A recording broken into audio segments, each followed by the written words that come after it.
All right, good afternoon. We are now officially going to go ahead and get started here. It is January 6th, 1 o'clock. We're going to convene our Finance Committee meeting.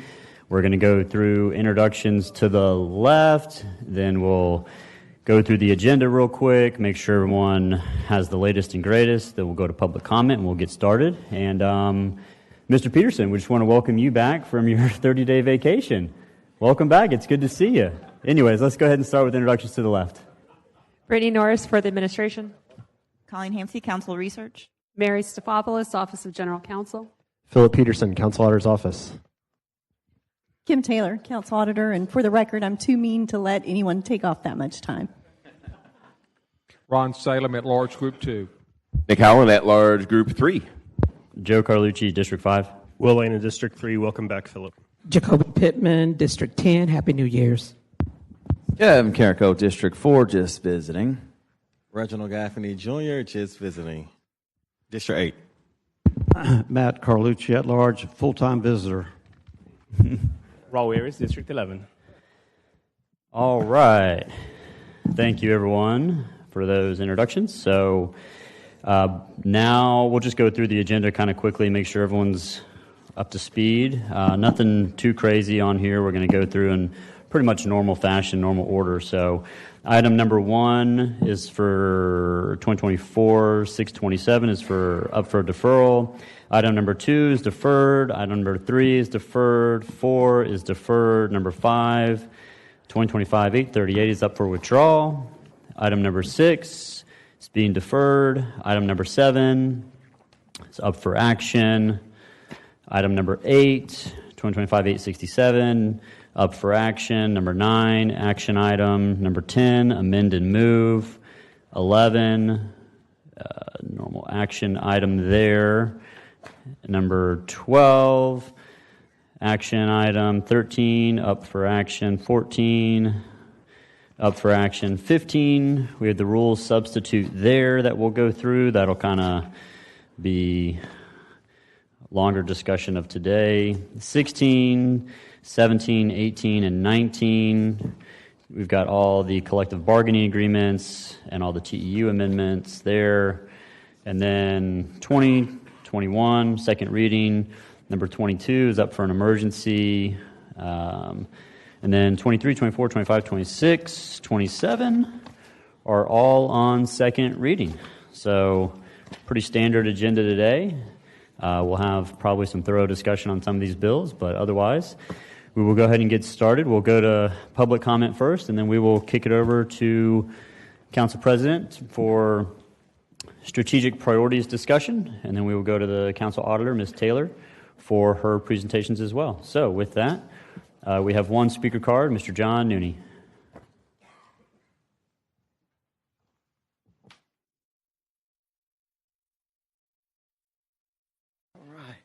Well, Happy New Year. Can I get 3 minutes?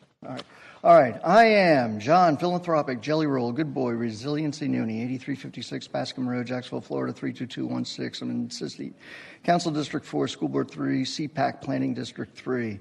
President Donald J. Trump, Governor Ron DeSantis, Pardon Nooney, 2024-0107, 2024-0325. Okay, I'll be talking about agenda items. And let me just say, too, FWC, it's a play off the Fish and Wildlife Commission. And, I'm going to, straight up, fishing with Carlucci. We're going to, that'll, get things going here. But I will be, let's see, agenda items. Okay, I'm only down to a minute. 1, 2, 3, 4, 6. That's MOSH, not in waterways. 8, 2025-0867. Here's a handout. I've got it for everybody. We heard of the Declaration of Independence. This is the Declaration of Education. School choice right here. Just down to 40-some seconds. But that piece of legislation, then number 10, 2025-0870, 53,000. You know what we're going to do? We're going to be having a fishing tournament. It's going to be the FWC, Admiral Lannon, And, we're going to get 2 golf carts. And under equipment, kitchen stuff, we're getting a smoker. And I'll tell you, we'll knock that out real fast. We're only down to 10 seconds. But we got 13, 15, JEA, Jacksonville's Extraordinary Anglers, FWC, Fishing with KV. Visit Jacksonville. Let's visit. All right. Thank you, Mr. Nooney. We appreciate that. Okay. And we also have some other guests here. Mr. Weinstein, I know you wanted to introduce our new amazing owners of a particular team. So the floor is yours. Mike Weinstein, thank you, Mr. Chairman, for the opportunity. The new owner of Shrimp Baseball is in town, not for too long, but he's here for a couple of invitations and what have you. I'd like to bring up John Abamondi.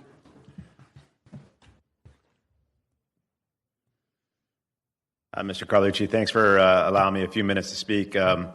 Mr. Lehman, Ms. Pittman, I know you had to hear me earlier, so I'll be very brief. But John Abamondi, I'm the new owner of the Jumbo Shrimp. I'm here with my colleague, our new president, Matt Gaudreau, and just really want to thank everyone for the warm welcome. The business community, the whole community has given me and my partners.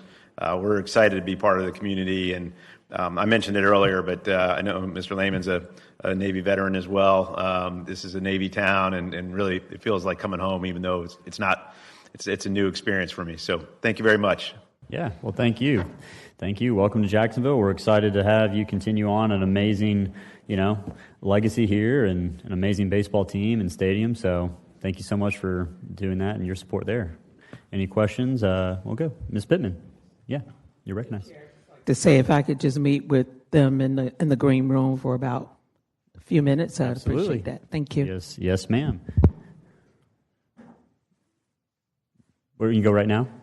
Okay. Guys, you're being asked to go to the green room to meet with Ms. Pittman. Thank you. All right. What? Yeah. All right. That takes us into Council President. Kevin Carrico, talk to us about Council strategic priorities. Thank you, Mr. Chair. I appreciate that. I was going to thank and congratulate them for coming, but Ms. Pittman stole them to the green room. Hi, guys, in the back, if you can hear me, welcome. Real quick, so the council strategic initiatives is handled differently every year by the council president. Last year, Councilmember White basically did what I think I'm leaning on doing this year is there's already legislation that says that a certain percentage of the budget has to be set aside for the strategic initiative. We've done in previous years kind of like a whiteboard session, get everybody together at this time of year and kind of look at your priorities. But in my experience, I've seen that those priorities change by the time we get to budget. And like this year, we all have CBA dollars and things for our district. So I don't see the need to get in a room, get on a whiteboard, and lay out things that might not even be relevant by the time we get to budget next year.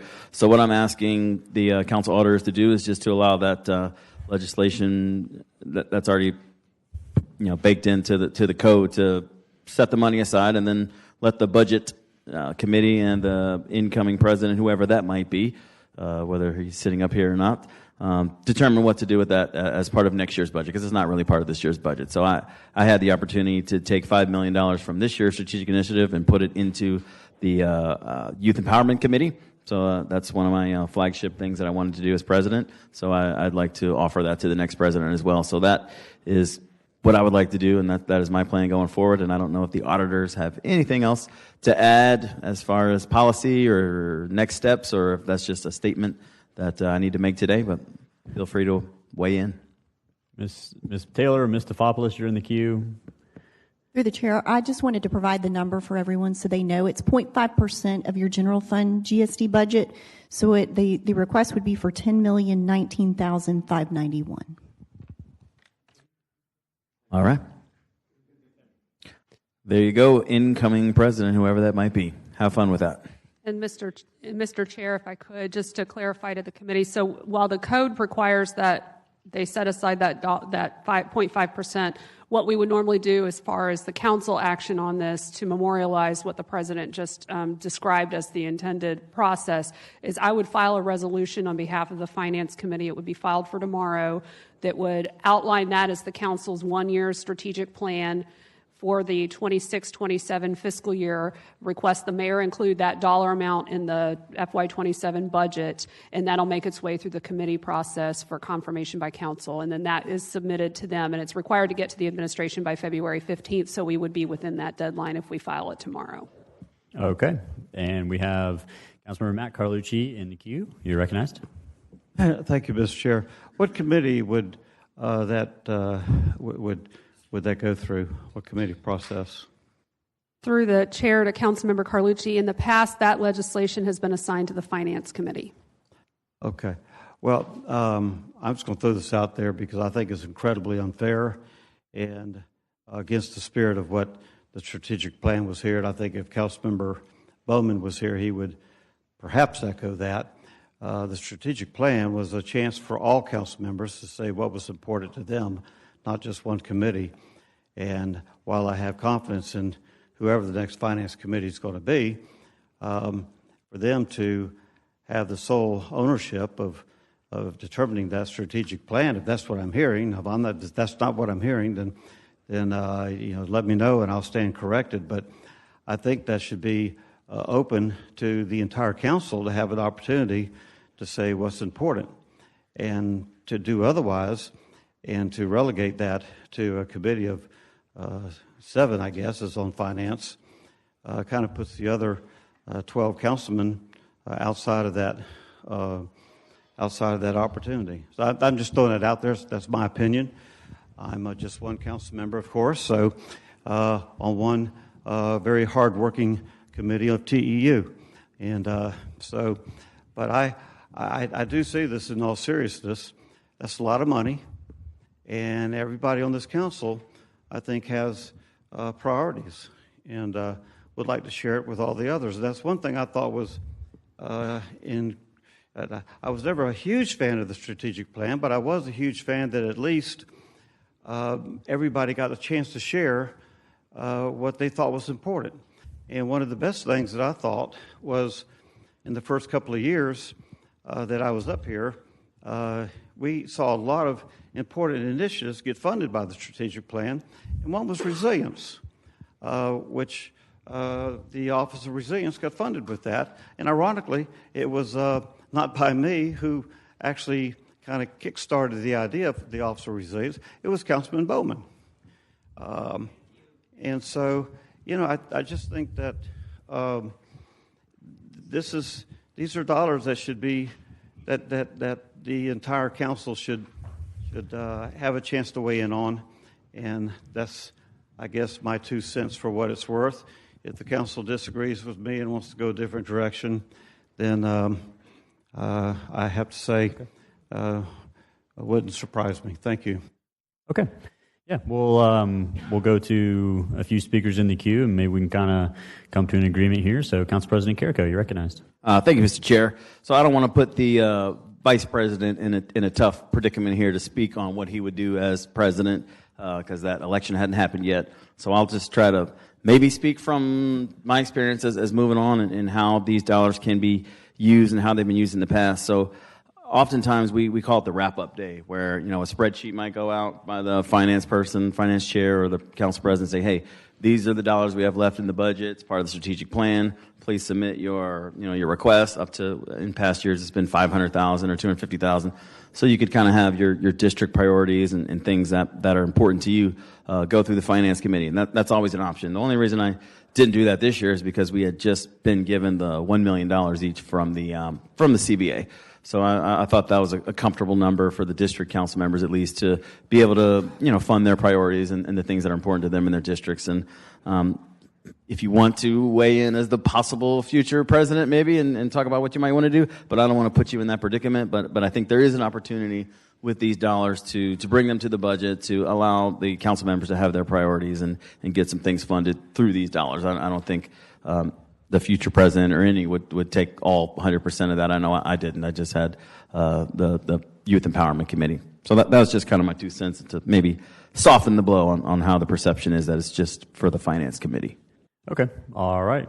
Council Vice President Howland, you're recognized. Thank you, Mr. Chair. And for the record, I am one of those who takes the fewest amount, and generally when I do, I sweep it to reserves or the greater general fund. But I would ask, because Ms. Pittman was not in, if you could repeat exactly what you were saying your intent with the strategic plan is, and then if I can have the Sure thing. Through the chair and to Ms. Pittman. So there'll be about $10 million earmarked in the budget as per past legislation that we filed for the council strategic initiatives.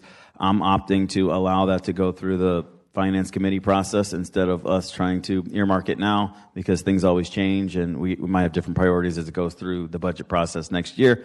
So I'm opting just to let that go into the budget, and then when the finance committee goes through the 2 or 3 week process of allocating all the funds in the budget, that would be the time where the finance committee and the future president would weigh in on what they want to do with those strategic dollars. Okay. Councilmember? Yeah, and my thoughts on that is, I think this will be my 4th or my 5th strategic priority process. And what's really interesting about them is that it has changed over that short period of time. One value of the strategic priority process is it gives the Finance Committee and the full council in the January-February timeframe an opportunity to weigh in and say what their priorities are. One of the negatives about it is nothing really happens with that. The $10 million is going to be set aside by ordinance anyways, and the mayor is going to make sure that $10 million is set aside in the proposed budget. We end up revisiting all those things in the wrap-up day, as the council president alluded to anyways.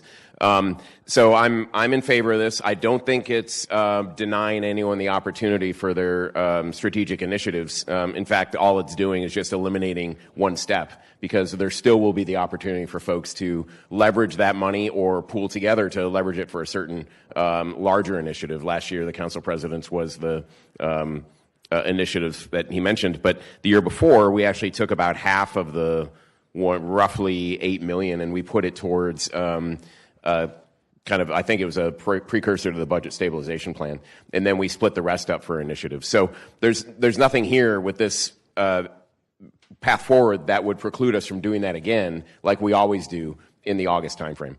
So I'm supportive, and thanks for the initiative, Council President.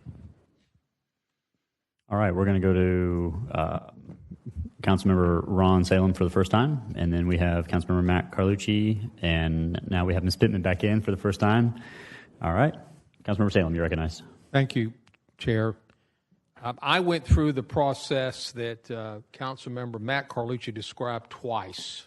I did it under President Newby, and I did it under President White. That type of process, it's a ton of work for whoever does it.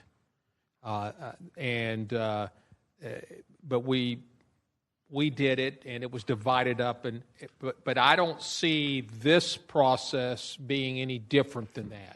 It can still be divided up. It can be a percentage given to every council member potentially, or we can go through some identification of particular projects we want to fund. So I see the strategic plan sort of evolving what it originally started at under Councilmember Bowman, as was mentioned. I think he was the spearhead behind this, as I recall, in my first term.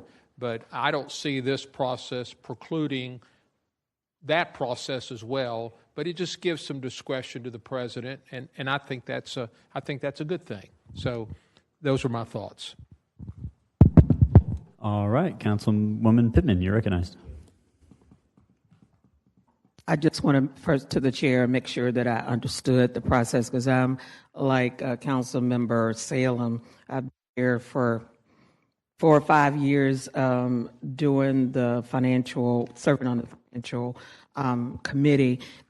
When we talk about designating that amount of money, are we still just talking about just splitting it across all members, or are we looking at, because sometimes some of the members don't need as much money. What we've learned over the years may not need as much money for their districts.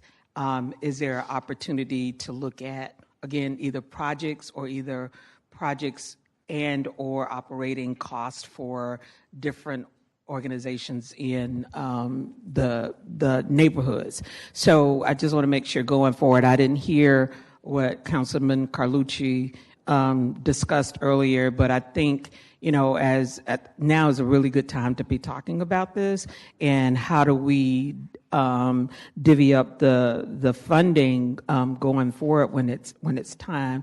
But I like to be able to have some flexibility. Again, some districts need more than others, so I just wanted to kind of discuss that, or how do you going forward? Yeah. So, Ms. Stefopoulos, why don't you kind of just weigh in? Let us kind of explain to us what the bill, what it means when we say let's file the bill to set aside that such money. What does it look like in the committee? Can it go to more than just one committee? Like those types of questions. If you could walk through that. Happy to, through the chair to Councilmember Pittman. So one of the questions that Councilmember Carlucci asked while you had stepped out to the green room was, when we file the bill that we're talking about, so the president indicated that what he would like to do is, rather than trying to figure out ways to divvy up the money today and go through that whole process, recognizing that council member priorities and council priorities can change once we get to the budget process, the bill that we would file today on behalf of the Finance Committee is just identifying the dollar amount, a little over $10 million, and directing the mayor to put that in a contingency account within the budget. This is similar to what you did last year, rather than trying to earmark it for specific projects or programs, and then allow that to go into the budget. And then as part of the budget process, if there's an opportunity on wrap-up day where council members can submit their priorities, specific programs or projects for funding, you would do it through that. Or there would be a process outlined by the finance chair in coordination with the president on how to address those contingency dollars. This past year, that legislation has just went, the bill that we would be filing today, just to park the money in that contingency account, just came to the Finance Committee because you weren't identifying specific priorities. And so I think at that point it just made sense to come to Finance. Again, it would come to Council for final action. Prior years, it may have gone to other committees where you were identifying specific programs and projects that were being funded. You were at times having to waive the code to get it submitted to the administration a little later, so it would go to rules. But traditionally, this bill, especially when you're not identifying specific projects and programs, would just come to Finance Committee for consideration, recognizing that how you spend those dollars comes up in a future process, and it would be in that contingency account in the new budget. So even if there isn't an opportunity as part of the budget process to allocate those dollars, the monies are there for council members to pursue appropriations throughout that fiscal year. And at that point, those types of things would likely come to multiple committees, depending on the nature of the appropriation or the project to be funded. All right, you're waiting patiently. Hold on. We've got one more committee member for the first time. Councilmember Arias, you're recognized. Thank you, Mr. Chair. I'll be brief on this. Mr. President, Mr. Vice President, while I think this is a great bill and we're just going to park it, it's essentially what we're doing. I think Mr. Mike Carlucci brought up a great point. It's that, not everybody has a fair share of it. At least the way I see it is district council members should not get any kind of dollars towards this. We all have our CBA dollars, over $1 million. But Mr. Vice President and whoever the next president is, if you guys, because I know you said we talked about like getting creative with this process, maybe the creative part will be at-large council members get a small piece of it so that way they can use for their initiatives if that's the case. Because at the end of the day, Mr. Mike Carlucci doesn't have any say as to what he can do with any dollars, but I do. So I just think, to be fair across the board, that would be something that maybe the next president could do next year if that's the case, to get creative with this process. Thank you. All right, Councilmember Matt Carlucci, for the second time, you're recognized. 2 minutes, please. Legislative Services. Through the chair, to everyone, this is the point I'm trying to make. When we first started this, when I first came on the council in 2019 and so forth, we had a mediator that came, and the full council was here, and everybody was on equal footing, and everybody had a chance to say what issue was important to them, be the district or be the at-large. And so we were engaged by, I think one year it was Steve Halverson, Steve Wallace came one year, and we had different people, and they were good at pulling out from council members what we all thought were important, not just a committee or not just a certain group, but everybody. And then those issues were written on a board, and then the council had a chance to go up and put tabs on what they thought were important. And the tabs and the issue that got the most sticky tabs on there were the ones that we deemed to be the most important strategic issues we wanted to take on. And what I saw was that those did get funded through the budget. But those were put together by the entire body, the 19 council members, not just a committee. And I appreciate what Councilmember Roll Arias has said about at-large, but I'm not just looking for my input. I've been an at-large councilman a long time. We don't get money, I get it. But we do have influence because we see the whole picture, which is why that's why I took on resilience, because we have 11,000 miles of linear shoreline in Jacksonville, and resilience is a huge issue. And so the way that we did strategic planning was a huge help in developing the office of resilience. But I think strategic planning, with that limited amount of money that we get, should be those issues in the strategic importance of things that the council comes up with should be broad-based, should be put together broad-based. And what I've seen over the years is this has become watered down. And I think if we're going to do the strategic plan, we should go back to the way it was originally designed. And the way Councilman Bowman had originally designed it was so everybody had a chance to say what they thought. And it was a good way for council members to engage with one another and say, oh, well, I guess I never thought about the issue you're talking about. And so everybody had a chance to kind of talk with one another in a formal yet sort of informal process. And I think we've gotten away from that. And I don't think that's been good for the council. Just my opinion, do it however you want to. Yes, we may be running short on time, but you know what? This is a damn important job that we are here to do. And collectively, we do it best. But we don't do it best when it's selective. We do it best when we work in a collective manner. And I just urge this council to think that through hard, and let's get back to where the roots of this strategic plan came from, and let's do it the right way and find a good mediator so we can all meet together and engage with one another and begin to move together. That's all I'm saying. I think that's the best way, it's the right way, and it's worth taking the time to do it. Thank you. All right, Councilmember Lannon, you're recognized. Thank you, Chair, and to the committee. First off, I'm fine with the process. The process doesn't seem any different, really, than what it's been. But I do want to point out that I don't think the strategic dollars are built into the Schedule B3. So once we approve that resolution, we're essentially increasing our deficit from, I think our running tally, we've been at about $68 million. We're going to go up to $78 million. And Ms. Taylor, chime in if I'm wrong. My understanding was we did not build this into the B3. Through the chair to Councilmember Lannon, that's correct, and that's been because in the past we don't know exactly. So if you proposed a policy, made a decision that you wanted public safety as your initiative, the mayor could technically say, I've funded additional officers, I've taken care of that. It doesn't have to be a separate identified line item. And so because this is an unknown of where it would be, it has not been included in the past, so it's not in those future years. You're correct. So through the chair to Ms. Taylor, so my point remains the same by us asking for $10 million of council strategic initiative money. All things being equal, it is $10 million more than what we've been talking about for the deficit. So when we're talking about sticky notes, I think we're going to have to talk about having a lot of sticky notes that say deficit next year, because again, next year it's the cash incentive cliff to where $50 million cash incentives coming due. And so I think we'll probably talk about that more this meeting. We got to make sure we're thinking about all liabilities coming due to see what really the best use of this money is potentially for Jacksonville. So just want to make that point. I don't think this incremental $10 million was built into the Schedule B3, which a lot of us have been referencing the deficit number off of. And so just one thing more to think about as we enter next year. All right, I'm going to go ahead and weigh in just a quick note here, and then we'll go to the last speaker, and then we got to move on because we have another slightly long presentation from Ms. Taylor. I'm fine with either one. I do agree with Council Vice President Howland. Like it's kind of early, and it will change, and then we get the budget. There's new priorities. There's new things that we need to fund. On the other side, I do kind of enjoy the collegial body coming together and talking about what's important to us.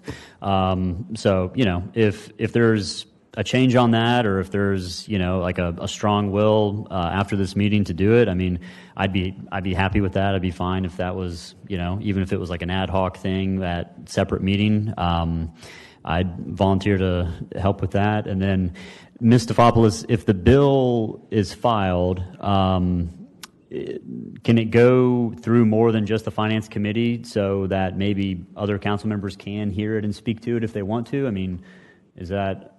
To the chair, yes. So the rules chair makes the initial referrals to the committees, which is always followed up by the president confirming that he doesn't have any changes, and as the council president is here to hear the discussion, he can confirm whether, if the rules chair recommends additional committees besides finance, and I myself, Mr. Teal, Ms. Smith from Legislative Services, we all meet with him to go over that, and I can relay the context of this conversation to Councilmember Miller, and that so if he sees fit, he'll put it in the additional committees, and then the president also has an opportunity to weigh in. Okay, and then during those committees, when that bill comes up, council members can speak to the bill and say, hey, these are my priorities. They can kind of speak to what their priorities are, right?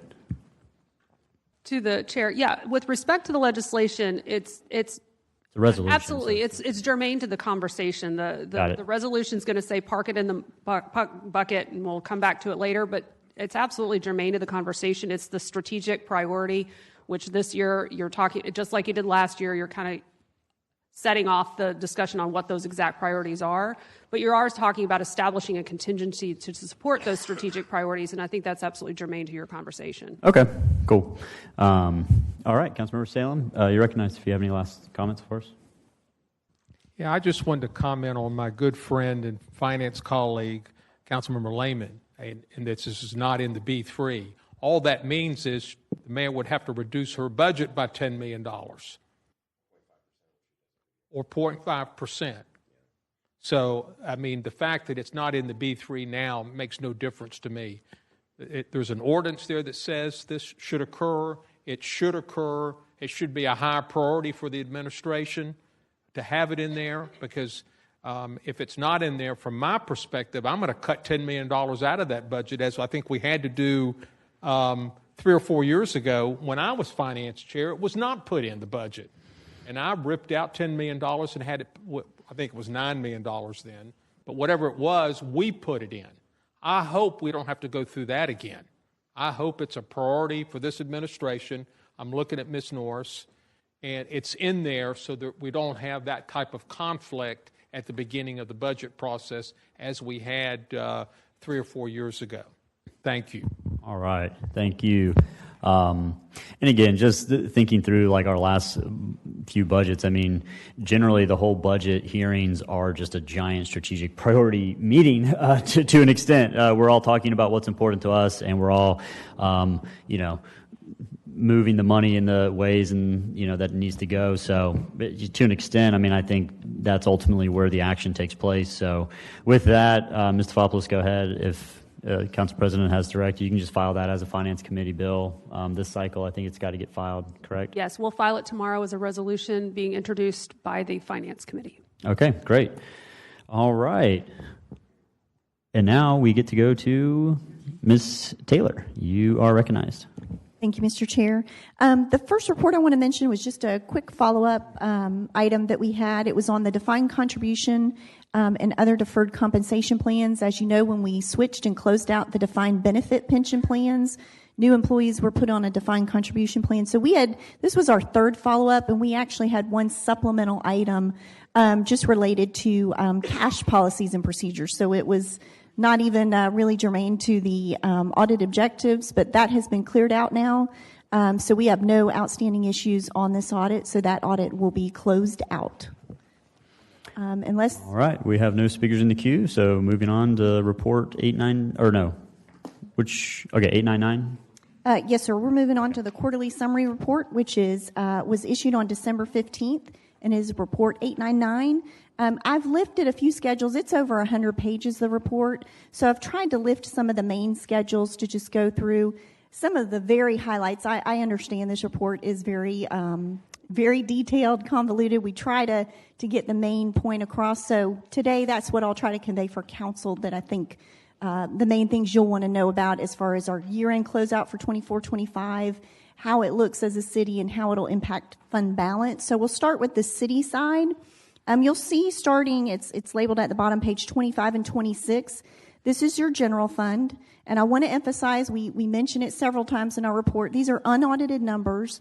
The books are not closed yet, so you will see these numbers changed. These are not, in addition to audit adjusting entries that CRI may have, you will have adjustments to the books. They are ongoing right now, so this was a snapshot in time that will change and could change. I mean, we have material adjustments that are done at year end.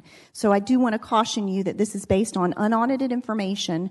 What it looks like first when you look at page 26 is you'll see that current year, your far right column is a $92 million positive variance.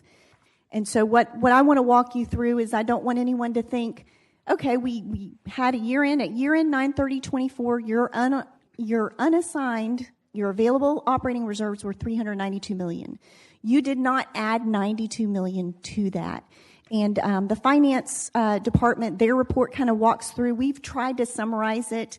It's in page 2 in our report that's online.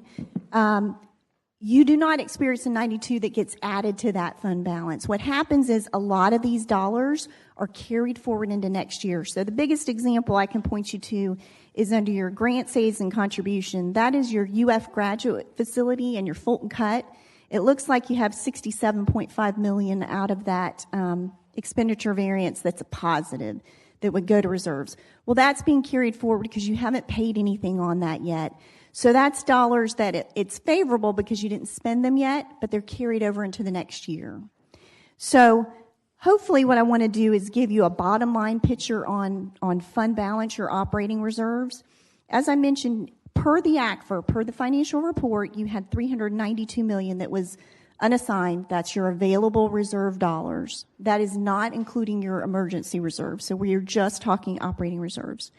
The true growth, when you remove, we have adjustments that we know about being made to the books, and you take into account all these carry forwards.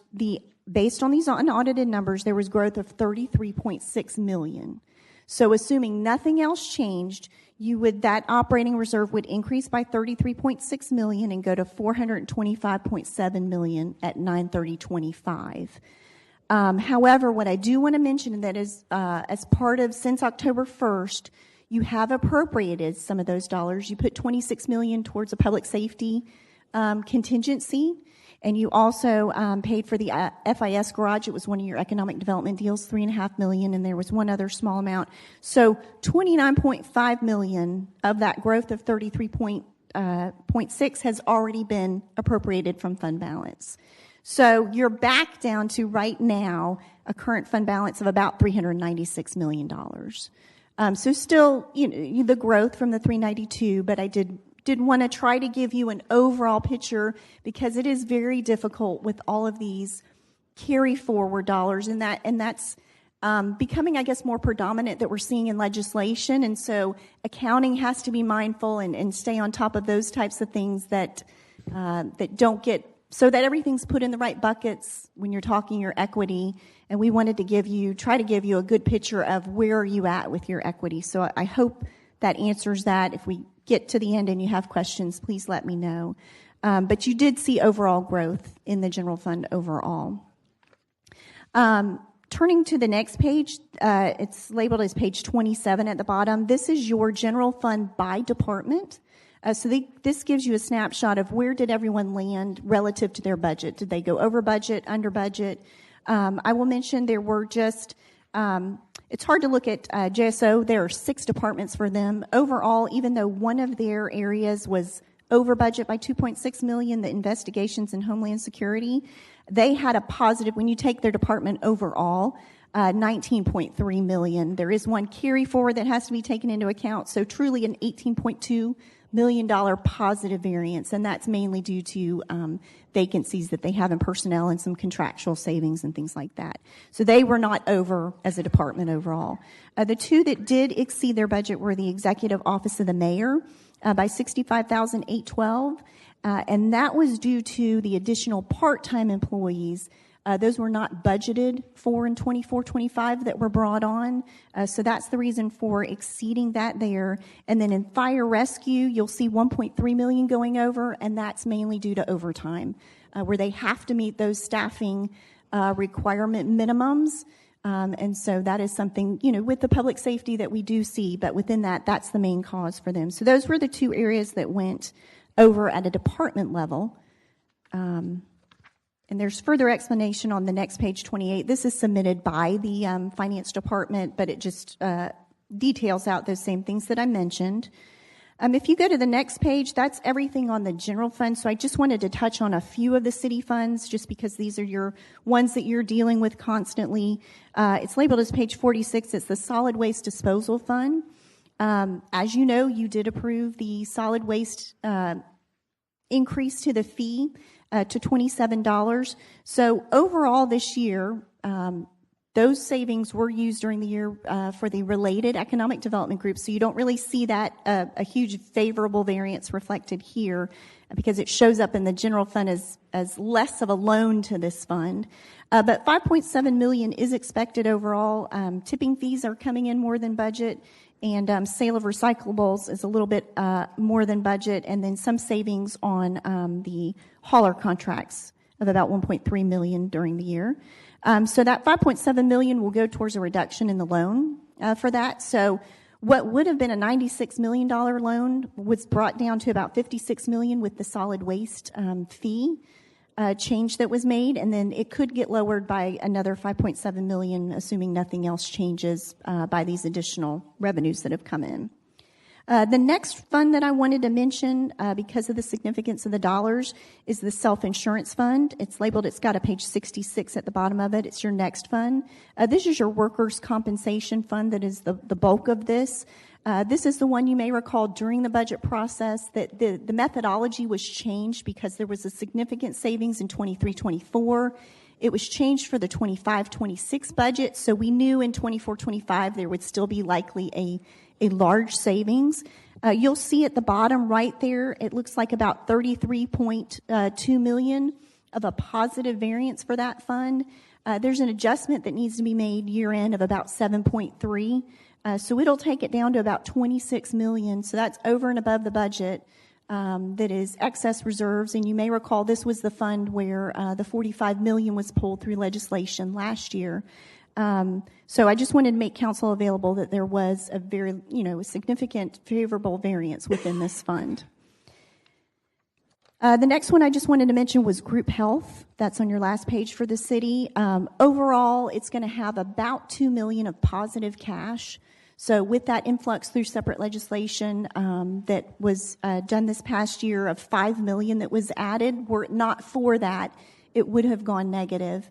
But overall, taking into account everything, it's about a $2 million cash balance in there. So they will have to, just like the year before, it runs on a calendar year basis. There's requirement for certain minimum reserve requirements. It's 2 months of claims, so it's about $10 million. They will utilize the general fund's operating reserves to report that to the Office of Insurance Regulation, just like last year, to say we do have sufficient reserves to meet this since this is self-insured as well. That's it for all the city side. I do have the independent authorities that I do, Mr. Chairman. If you don't mind if I go ahead and cover those, and then I'm happy to answer any questions. Go ahead. Unless, Okay. do we want to stop there if there's any, do we want to take questions, or we just have general comments afterwards? I can ask a couple questions before independent authorities. Yeah, let's do that. Let's kind of get our questions answered so we can kind of stay fresh. Okay. All right, and I have, anyways, okay. So we'll just go through the queue here. Councilmember Lane, you're recognized. Thank you, Chair. And I will have questions on JTA, but I'll knock out my other ones. First, probably an easy one. Do you know why City Council's budget was so much under? It just stood out as such a large percentage versus what the budget was. I assume it's because of our council president's leadership. I just wanted to verify. Through the chair, not off the top of my head, but I can definitely get back with you on the reasons for that. Okay, thank you. And through the chair, just one thing I want to point out on page 2. So Ms. Taylor referenced we've already taken $30 million out of the reserves, but that was a conscious decision. The vast majority of it we put into, I think we called it the first responder contingency account. But one thing I wanted to point out, talking to Mr. Cicero as well, When it comes to debt, I believe the way our rating agencies look at us is how much is in the general fund unassigned. And so if we remember our debt affordability study last year, we pretty much held par on most of the measures, but the one that went down the most was what percent of unassigned balance we had as a percent of our revenue. It was a pretty big drop. It was 36 to 29%. And I think a part of that is we keep on increasing the amount we have in contingency accounts, which are viewed as committed dollars versus what's in the general fund. So 20-something in public safety. We got $30 million in the bill that Councilmember Carlucci passed. We got the budget stabilization fund. So at one point or at some point, we just need to talk about, hey, at what point do we get into trouble that even though we can use this money for anything we want, it requires 2/3 to do anything with it. But at what point are rating agencies looking at it differently than we are? So I just want to make sure that's part of the conversation going forward because, great, we have $100 million in contingency accounts. Well, they're not giving us credit for that when they assess our bonds. So just something to keep in mind as we go through the years here as far as whether we consider it general fund or contingency. We don't care. It's 2/3 of a vote. But agencies, my understanding, they're looking at it a little bit differently than that. And then the last thing, so the self-insurance fund has more of a favorable variance again, which is good, but we used $22 million to plug the group health fund this year. I know Councilmember Salem is working on some options, but I'm sure we're still going to need some money next year, so there's a very good chance we could likely use that self-insurance favorable amount to offset the group health fund potential need for next year. So what I want to see is this new methodology. Hopefully our actuals come in as budgeted for once with this new methodology and then kind of go from there and see what we can use with that excess money and just keep that in mind for the next budget process. And again, those were my comments, and then I'll have more on JTA when we get there. Ms. Taylor, you popped in. Did you want to address anything that was just said, or do you want to wait till the end? Okay. All right. Council Vice President Howland, you're recognized. Thank you, Chair. A couple questions for Ms. Taylor. It's wonderful to see the collection, all the collections performing favorably. I think the only one that is not performing favorably is the state shared revenue. Can you expound on that one a little bit? Why the unfavorable variance? Through the chair to the vice president, after we had put together the 24-25 budget, there are two, there's a county municipal and a county for the sales tax, and then a fuel tax, I believe is the other one. The state, those are based on like a 1/12 amount. And so during that summer of 24, we knew those amounts, they had been announced by the state as of July 1. The state came back and adjusted those down. So we have no control really over that. And then there was a true up at the end. But really that was just a function of the state saying, we're kind of predicting these are going to be lower. And so we're going to go ahead and lower your amounts that you're going to receive. And those three elements of that are only about half of the total state shared revenue number, right? The $0.50, the county sales and fuel, and the municipal sales and fuel. Those are your three largest ones, really, that are within that state shared. Do we fear that this could happen again? And are we, should we be forecasting lower state shared revenues in current year? And through the vice president, or to the vice president, we actually had a conversation with the budget office on looking at this first quarter on this. And I think we're going to be okay for right now. I don't know if Mr. Parks wants to chime in any at all. He talked to Ms. Moyer. We looked at it as well. While slight, I don't think we'll see the larger difference that we did see this year. So I'm hoping that it does not become a regular pattern where we need to adjust that going forward. But we're watching it, and that's the important thing. Yes, sir. The next thing I'd like to highlight, if the chair will indulge me, is that all the department spend looks very favorable. And by favorable, we flip this time. It looks like they're underspending what we budgeted for them, which is fantastic. And you noted two of them. The one that sticks out to me most is fire and rescue, and I think you said it was due to the $5.6 million in encumbrances, largely due to overtime. Do you recall, and this is going to be a tough one that Brian's going to have to pull out of his head, I think, did we increase the head count for fire and rescue, and will that provide better control on encumbrances and therefore overtime in the current year that we're in now? Through the chair, my recollection is they were most of the position increases this year. It was a pretty significant amount with all the new fire stations coming online too. That's always the goal. It's just a matter of managing that, but meeting those required staffing levels that make it very difficult. And when people take off time, that makes it harder to where you still have to meet those minimums, and by collective bargaining agreements, you have to pay that overtime when you do that. Yeah, because you would think, I mean, with Q4 of the prior budget year, which is collected in this number, there were no storms which would drive overtime. And in Q1 of the current budget year, there's been no storms that would drive overtime. So you think it would be relatively under control. On the other hand, we're growing so fast with new stations that I can see they got to man them up, and there's a lot of overtime requirements. Okay, so as long as we're watching that, I know the chief would be watching it too. Thank you.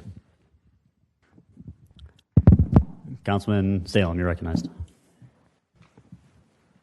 Thank you, Chair. Just one comment on something the Vice President said. Keep in mind our DOGE committee took 2% of the departmental budgets, put it below the line, and we've only had one department that has come forward thus far to request those dollars. So that potentially is $4 or $5 million we could save by not spending it. But I wanted to go back to page 27. You mentioned in the executive office of the mayor, there's a $65,000, $812 deficit, and you mentioned part-time positions. Does that office have complete discretion on setting up part-time positions? How does that work? Through the chair to Councilmember Salem, they can move dollars. So if they had full-time salary dollars, they can transfer through MBRC. They can transfer them to part-time, but they cannot just establish part-time hours. That does require council action. There is some vacancy pool where they could transfer from another department.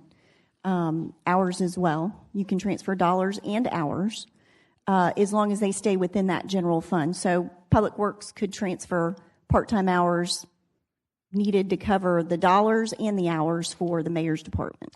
Through the chair, so they can transfer dollars from other departments, fund as potentially as many part-time positions as they want, but they cannot be full-time positions because that would require action by the council. Through the chair to Councilmember Salem, they could do the same thing really with full-time positions. They could transfer, Public Works could transfer, let's say, 3 positions to them. And as long as they stay within that overall cap within the general fund, and they either have the dollars internally, maybe they have savings in contractual services or somewhere else, they can move it internally within their own department from another department within the general fund. But the cap, that can be moved as well. They just have to stay within that total. That goes through MBRC. That's correct. Yes, sir. No council action on that. On that example that I gave, yes, sir, through the chair, that would just be through MBRC. Just something to think about, gentlemen and ladies. Thank you. All right. We have no other speakers, so I'm going to go ahead and offer some insight that I was able to notice. Obviously, self-insurance fund is at a $33 million surplus, but that kind of comes down 7.3, which leaves the city with roughly 26 million is what you said, Ms. Taylor. So when I had a conversation with Ms. Taylor about these dollars, obviously this is where the $45 million bill came in, and we kind of set that aside to budget for future one-time obligations. And as I'm also looking at all of the obligations that are coming due in 26, 27, we're looking at $48 million just for that. So kind of immediately my thought was to put it towards some of those completion grant obligations that we've already have existing, because they got to get paid one way or the other. So Ms. Taylor, walk me through kind of what our conversation was as far as how much of that money is safe to put towards, some of those obligations. What would the cushion be? What is it strictly from the methodology? Can you just kind of give us some insight on that? Sure. To the chair, or through the chair to the committee as well. As I mentioned, you do have, because that methodology was not changed until 25-26, they were budgeting on an undiscounted methodology. So when you have a claim for someone that it may be high blood pressure, that's a claim that lasts 30 years, that was contributing to these large savings that we were seeing within this account. In the upcoming year, we hope to avoid so that we're not over budgeting dollars, because you don't want to intentionally over budget. But within this fund, you are in essence, the $25 million is in essence the savings just related to this year, the $25-26 million. It's related to the savings that you experience based on claims and what have been paid out for the 24-25 year. And like future claims are already, like, how does that get funded if we move some of this money out? Yes, Would there be a concern with that? To the chair, you are not impacting when you have a claim, a new claim that comes before you. It is basically fully booked as a liability. We have cash in this fund of about $217 million per the quarterly summary report, and liabilities of about $165 million. So you have about $50 million in equity, in essence. So $25 million of that equity would be due to the savings in 24-25 that is contributing to that. Okay. So, committee members, basically what I'm looking at here is similar to what Councilmember Howland was able to identify on the same schedule that I'm holding here, which is the Downtown Investment Authority Commitment Tracking Report, which basically shows all of the completion grants that we previously approved but didn't assign a funding source for. And then technically they don't have to get loaded into the budget. That can just kind of pop up when they become due, which no one likes, $25 million surprises. So ironically, the Iguana Kids Campus and Shipyards completion grant is $25,834,000. So, I'm kind of the mindset to put those dollars towards that. Let's open the ballot and record your vote. Yeah. Okay. Well, with those comments, there will be a bill filed tomorrow to allocate those dollars for that project, thus bringing down the deficit by another $25 million in addition to the $3 million. So we are well on our way to getting kind of out of that completion grant obligation that we're in. Councilmember Lannon, you're recognized. Thank you, Chair. I fully support that. That's fantastic. That cuts next year's deficit quite a bit because I think Shipyards was one of the biggest ones coming up. But again, we have to do this and then stop adding to it, right? Because we still have a cash incentive obligation in the future. All this does is cuts it from 50 to 25 million next year. And again, just where we left the budget this year, 5-year projected $80 million deficit, $75 million was cash completion grants. So I fully encourage these actions, but they can't just be actions we take, then add, and then we hope money pops up, knock it down, then add more. So fully will support this. And I would be honored to co-introduce it with you because I think that's a great fiscally responsible move for us to make. Thank you. If there's time, we can certainly send it around for co-introducers or co-sponsors, whichever. And I would agree with most of what you said, but I do think, if there are more asks that come, at least in the Downtown Special Committee, what we're doing is saying, you got to identify the money. We're not just going to blindly say yes. We have to budget for it, and that was sort of what we tried to do with the first $30 million that was in this account. And say, look, we're going to put this aside so we can actually budget for some of these and not just get hit with them. And then all of a sudden, the only place we have to pull from is the reserves. So I'm right there with you, and that's what we're absolutely angling towards in our Downtown Special Committee. So yes, Councilman Landon. And if I could, Chair, I know I talk a lot about cash incentives and mainly my dislike of them, but it's really those unbudgeted cash completion grants that have given us the most heartburn. If there's a funding source identified from the beginning and we know we can afford it, and assuming there's a good ROI for the city, I'm all for it. It's the ones that we have to tackle the next couple of years that never had an identified funding source to begin with. Those are the ones we need to get past, lower our projected deficits, and then on a case-by-case basis, if there's an identified funding source from the beginning, I'm all for it if we think it's good for the city and if they come forward with a good ROI.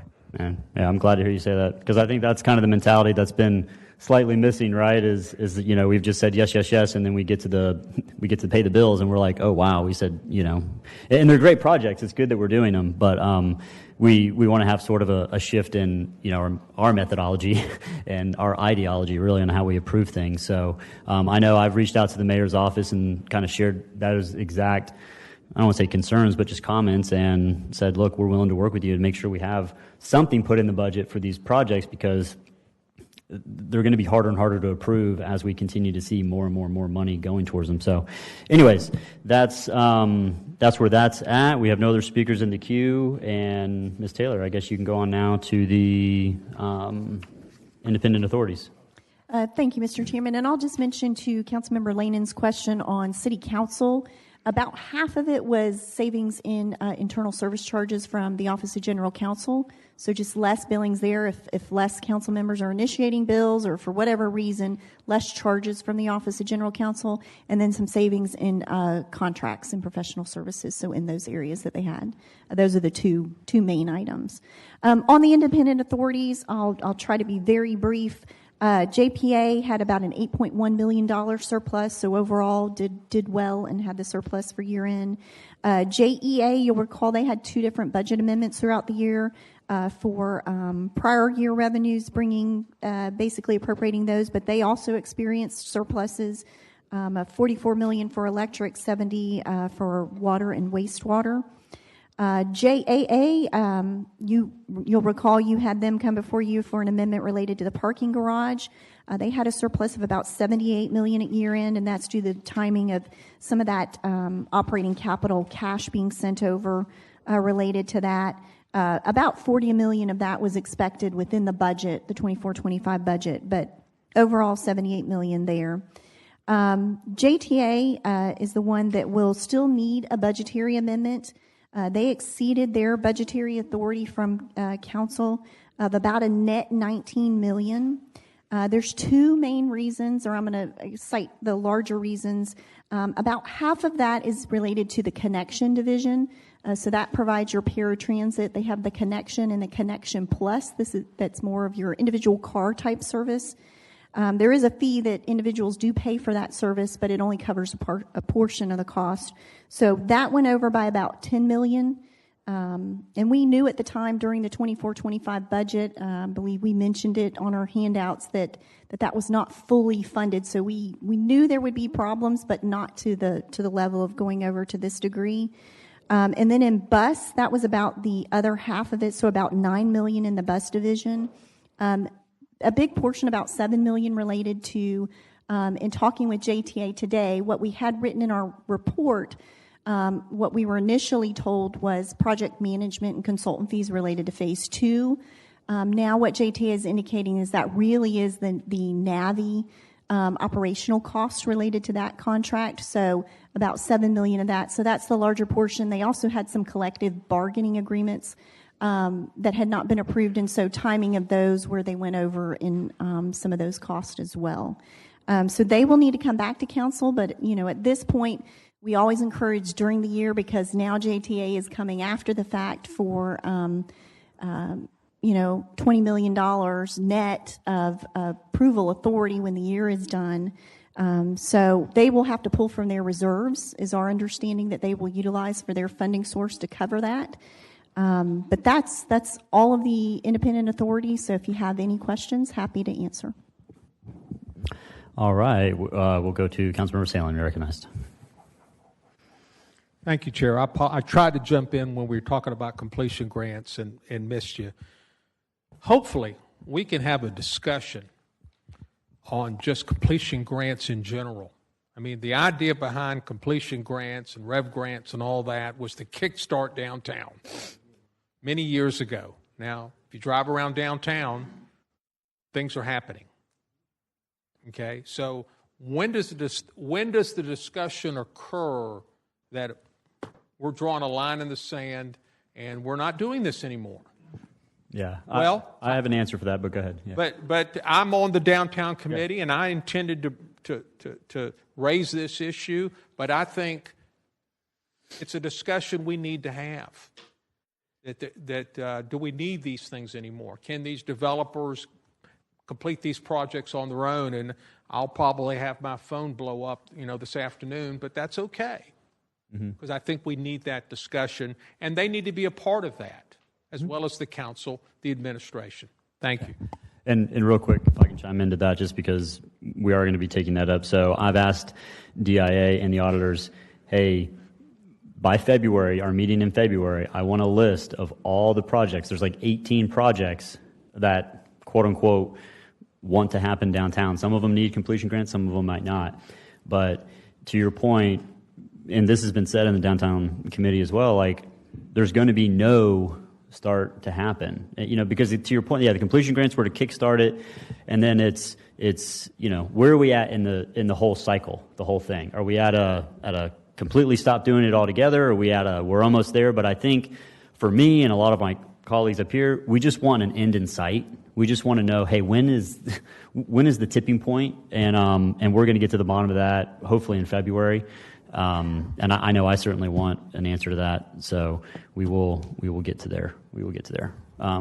Thank you for bringing that up. All right, Councilmember Lannon, you're recognized. Thank you, Chair. And through the chair to Dr. Salem, excellent points, because, again, a lot of us have worked down here, lived here our whole lives, and it certainly seems about as kick-started as I've ever seen it, which is great to see and great for the city. But like the chair said, we just want to know what does the next couple of years look like, and so I appreciate that. But on to JTA. So, I mean, really, when I first started asking my questions was when Ms. Taylor's report says that based on this report, it indicates budgetary stress. And so the first thing that caught my eye is 19 million over budget, which on a base of 187, so 10% over is a pretty big overage. And then if you go back one quarter, the report ending June 30th, they were projecting to be $4 million under budget. So it was a pretty big shift, projected to be under budget, and now nearly $20 million over budget for the year. And I don't think it's anything we're going to solve here, but just some questions I have that I'm hoping to get an answer. And I've talked to JTA very briefly right before this meeting. But what's making up the deficit? Was this a one-time? I understand there may be some grant impact. There was a delay in getting the grant, so that's going to be made up. The Navi operational cost, that's a new one to me. That $7 million. Was this one time, or is this $7 million additional to next year's budget? That's going to continue. And then certainly we're hearing talk about potentially reducing the connection services, Connection Plus, which I was just told before this meeting what the actual definition of that is. But my concern is if we're looking at things to cut, I know my residents, I have family members that use the Connection program. I just want to make sure that if we are talking about cutting, we're cutting whatever we think's the best that's going to have the least impact on the average Jacksonville resident. And I know I hear rave reviews all the times from the Connection program. It's a good program. It helps our elderly and homebound folks. So again, just questions I have. The other one was, I believe they do owe us an amendment, even though the year is over. I don't think they ever brought this budget amendment to us because, as the last quarterly report, they were projecting a favorable variance. But again, just some things I wanted to note because this is a pretty significant overage on JTA's budget. So I'm hoping that either we get updated as a committee or individually more in depth on what some of these drivers were. All right, Vice President Howland, you're recognized. Thank you, Mr. Chair. Mr. Lannon pointed out that JTA was stressed reading the comments in the auditor's report. The independent authority that's not stressed is Jacksonville Aviation Authority. And I'm noticing that there's $78 million surplus there. Do we know how much of that surplus is going to fall to retained earnings? Yes, sir. Through the chair to the vice president, they had budgeted about $40 million, and based on all the operating expenses, $34.9 million is what they show that will fall to retained earnings. Okay, and then on page 87, I see that they just gave you or you included a one-pager here, and it looks like their cash and investments are $401 million now. Through the chair, that was as of 9/30/25. Yes, sir. Okay, keeps rising. All right, thank you very much. It's a good sign. All right, no other speakers in the queue. Ms. Taylor, does that conclude everything? Yep. All right. Congratulations. Now we can get on to the agenda. All right. Item number, Council President, is there anything that you're here for in particular, sir? Okay. All right. Just making sure if we need to take anything up. Item number 1, 2024-627 is deferred. Item number 2, 2024-966 is deferred. Item number 3, 2025-361 is deferred. Item number 4, 2025-775 is deferred. Item number 5, 2025-838. We have a motion and a second on the withdrawal. Seeing no discussion, open the ballot, record your vote.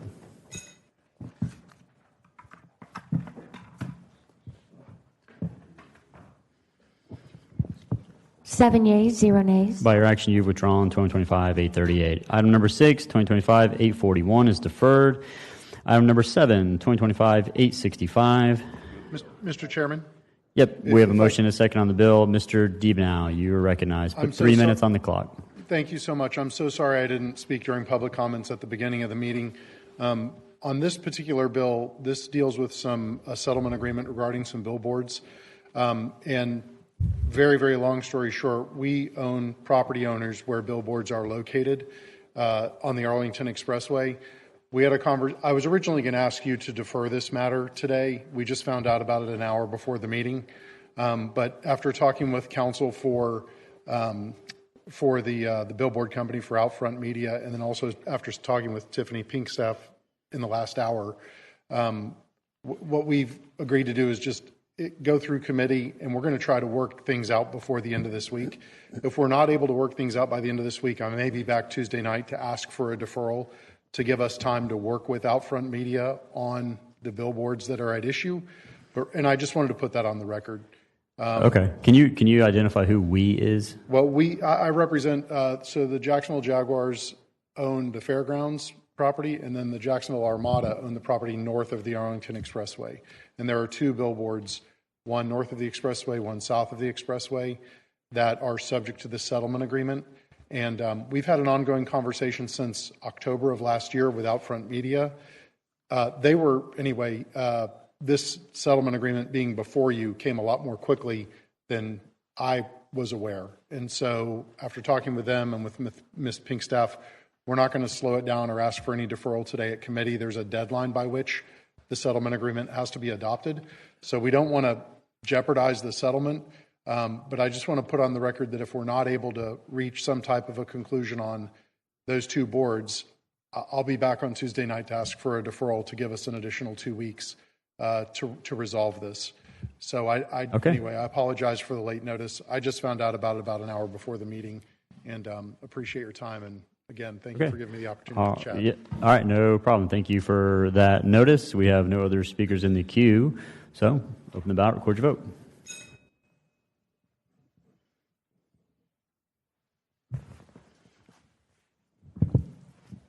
Seven yeas, 0 nays. By your action, you've approved 2025-865. Item number 8, 2025-867. We have a motion and a second on the bill. Council Vice President Howland, you're recognized. Thank you, Mr. Chair. For everyone's info, this bill stems from the joint meeting we had with the Duval County School Board back on November 6th, where the chair and several other members of the school board were talking about how they would love it if we could be better coordinated with the city on capital investments, streets, sidewalks, lighting around different schools. We talked about it at some length before we kind of realized, all right, well, what we could do is we could amend Ordinance Section 122.604, where the budget office goes out to different entities and asks for their feedback and their input into the CIP by specifically putting Duval County School Board into that ordinance. Right now, the budget office is required to ask all departments, agencies, and commissions of the city for input, as well as all CPACs. This would just add Duval County School Board. I think it makes sense, and I think it further improves cooperation between the city council, and the school board. The budget office and the administration signed off. They're all good with it. Thank you. Okay, great. Ms. Pittman, you're recognized. To the chair and to Councilmember Howland, I want to know if there is an opportunity. We all know that several schools have been closed in different areas, and we find out after. Is there a way either we can put an amendment, or do you think we just need something separate to add to that? If they're going out doing some type of evaluation or inspection, is there a way that we can look at schools in those areas as well? I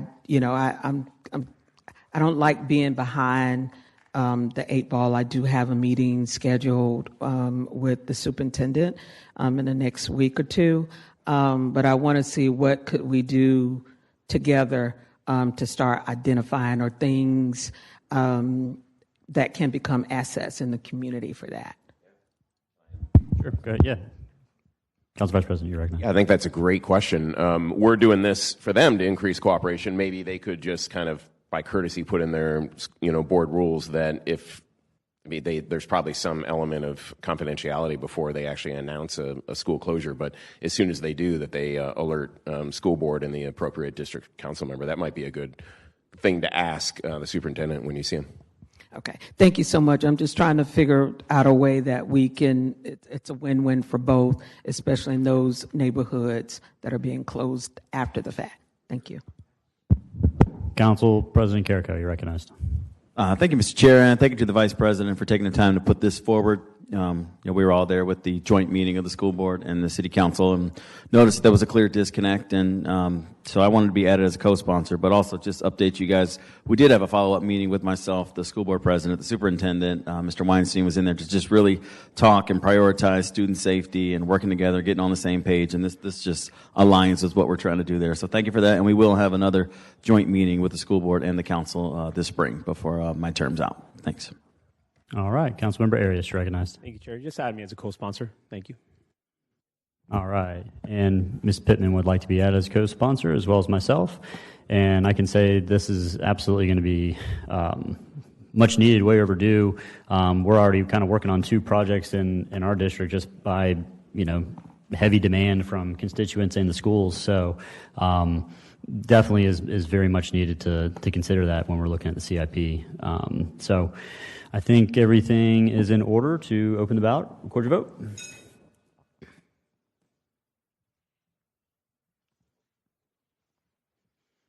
Seven yeas, 0 nays. By your action, you've approved 2025-867. Item number 9, 2025-868.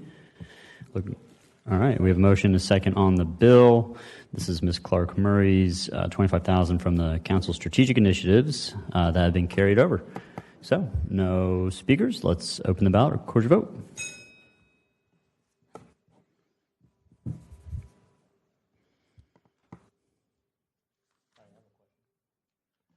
Okay. Councilmember Arias, you're recognized. Hold the vote. My apologies, ladies and gentlemen. Through the chair, so can you guys explain to me exactly what's happening with this bill right now? Through the chair to Councilmember Arias. So Councilmember Clark Murray had some strategic initiative dollars last year that she carried over to this fiscal year, and she's using a portion of those dollars to purchase computers for a community center in her district. Perfect. Thank you so much. All right. 7 yeas, 0 nays. By your action, you've approved 2025-868. Item number 10, 2025-870. Motion is second on the amendment. Can someone please explain the amendment? Through the chair of the committee, the amendment will attach a revised Exhibit 2, which is the term sheet and budget to correct or better allocate the expenses in the budget schedule. This is a request that's coming from the Grants Division, as they will be the ones monitoring the agreement. All right. All in favor of the amendment signify by saying aye. Aye. Any opposed? The amendment carries. All right. Motion is second on the bill as amended. Councilmember Land, you recognized. Thank you, Chair. I think most of you were up here when I spoke to this in neighborhoods yesterday. And just to give the abbreviated version, this is a refiling of Bill 2024-0949. You may recall at our last meeting of the fiscal year, the second meeting in September, we had a lot of council members, including the bill we just voted on, that filed for carryover funding. I knew I was going to have to redo the grant sheet, so rather than file for carryover funding, then coming back with another bill with the new grant sheet, I'm like, I'm not going to do two pieces of legislation. $70,000 of previously approved money fell below the line. When we got all the quotes ready to go, it's only going to be $53,000 now. So $53,000 is coming back up a line above the line. So we're actually still $20,000 roughly better than where we thought we were when this was originally approved. And I hope to get your support on this, and I'll stand by for questions. All right. Thank you so much. We have no speakers in the queue, but I would like to be added as co-sponsor as well. And Councilmember Arias, Councilmember Howland. What? Was that a, okay. All right. Open the ballot, record your votes.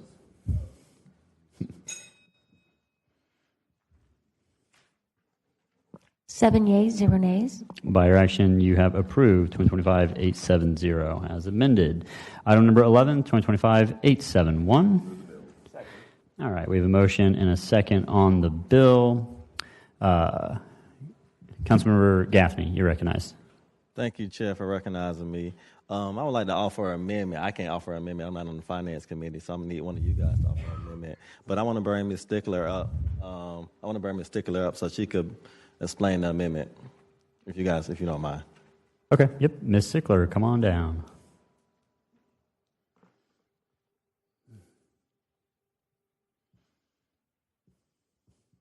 Good afternoon, Nina Stickler, Public Works. The purpose of the amendment is to increase the funding for the Braddock and Dunn Avenue intersection improvement project to fully fund the project.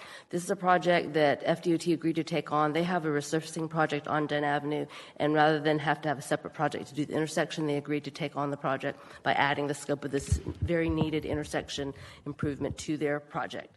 So we had originally planned on phasing out the funding to DOT based on available mobility funds because we were restricted by the 20% rule.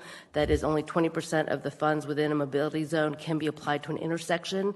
Typically, they're meant for a stretch of roadway, but up to 20% can be applied to an intersection along that roadway. That is why the original bill had only $1.9 million in it. We discussed this with DOT as well as, of course, the council member, and in order to be able to fully fund the project, we would have to waive 655.505, the requirement for that 20% limit. And so that's what the amendment is requesting, a waiver of that limit, authority to sign the local funding agreement with FDOT, as well as increasing the transfer to the $4.4 million versus the originally requested number. All right. Oh. Okay, we have a motion and a second on the amendment that was just described. And we'll go to the queue now. And Mr. Gaffney, does that satisfy? Okay, all right. So we'll go to the queue for discussion on the amendment. Ms. Tofopoulos, did you need to weigh in before we get into discussion here? Yes, thank you, Mr. Chair. Through the chair to the committee. So as Ms. Stickler described, the amendment would accomplish three things. It would increase the dollar amount of the appropriation to, I believe, $9.4 million. It would include a waiver of Section 655.505 of the code and also add authority to sign the agreement with FDOT. Now, all of those items combined, as we indicate sometimes when we look at these changes that are being made at the amendment, as an amendment at the committee level, is whether or not there's substantive changes to the bill that would warrant an amendment and then a re-refer, because we always look to see what was the public on notice of as the purpose of the bill when it was initially advertised versus what changes might be made in committee. On this one, the increase to the appropriation, you've done that on a number of occasions, but I think with the inclusion of the waiver and the additional signature authority, you might consider whether that is substantive enough that you would want to amend and then recommend a re-referral of the bill. If you did such, it would only increase the time of the legislative process by 2 weeks. And you may want to ask Ms. Stickler if that creates any issues for them from the project's perspective, but just something for the committee to consider. It's your decision whether or not you would make that recommendation through your motions today, but it's Understood. Collectively a bit substantive. Okay, understood. Ms. Stickler, is there a time constraint on the project within 2 weeks? There is a time constraint. The DOT needs the money deposited to them by early March. 2 weeks would not overly burden the project, but there is a time constraint, so it would be difficult if it went further than that. Okay, understood. So we can re-refer it with no further discussion and get it out there. Okay, all right. We'll do that, but we'll get to that once we actually take up the motion. So we're now on we had Councilmember Landon make the motion, and we will go. Mr. Peterson, did you need to? Can we attach the funding agreement as part of that signatory authority so the city knows what we're agreeing to with FDOT? Public Works has the agreement. They've sent it to myself and Ms. Tofopoulos, but I think that would be something we would normally include in an amendment like this. Absolutely. Let's do it. Sounds good. No. Just needed permission. All right. Councilmember Salem, you're recognized, sir. Thank you for waiting. Thank you, Chair. Ms. Stickler, can you come to the podium? I in no way want to change these particular projects. I don't want Councilman Gaffney coming over the dais after me. But my question is, globally, how many different projects did you have to choose from to use these mobility dollars?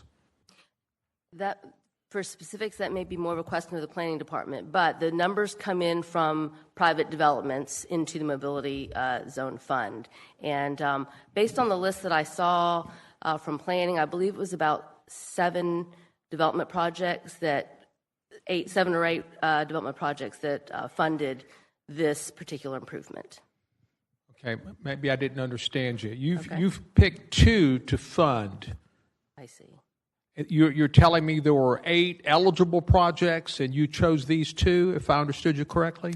Let me clarify. So the mobility zone, the mobility fees come from developers who pay into the fund. Right. So, so there were 8 projects where the funding came from. Okay. In terms of selecting projects, those come as requested.